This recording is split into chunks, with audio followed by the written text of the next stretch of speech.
વડોદરા યુનિવર્સિટીના vice chancellor જીએ રાજીનામું આપ્યા બાદ બી એ હજુ સુધી આ આધિકારિક નિવાસ સ્થાનમાં નિવાસિત થઈ રહ્યા છે, જે કાનૂન અને સરકારશ્રીના આદેશ પ્રમાણે અયોગ્ય છે અને એમનું ઉલ્લંઘન છે.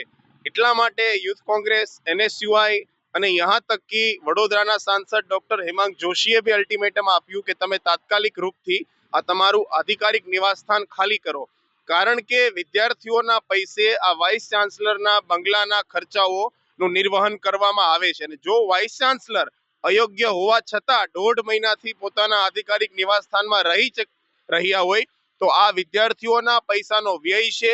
યુનિવર્સિટીના જે બી રિસોર્સિસ છે એ રિસોર્સિસનો બી વ્યય છે, જે મહારાજા સયાજીરાવ યુનિવર્સિટીના વિદ્યાર્થીઓ કદાપી સ્વીકાર્ય નહીં કરે.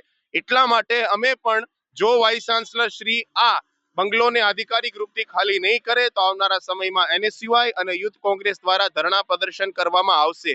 વડોદરાની યુનિવર્સિટીને કલંકિત કરવા છતાં પણ હજી આધિકારિક રૂપથી પોતાના નિવાસ સ્થાનમાં રહી રહ્યા છે. સર્વપ્રથમ તો એ અયોગ્ય હોવા છતાં યુનિવર્સિટીના વાઇસ ચાન્સલર બન્યા, ત્યારબાદ એમના ઉપર ઘણા બધા કાનૂન હેરેસમેન્ટના કેસો બી ચાલી રહ્યા છે અને ત્રીજા ધોરણે એમને રાજીનામું આપ્યા છતાં પણ એ આ પ્રકારે યુનિવર્સિટીમાં રહી રહ્યા છે.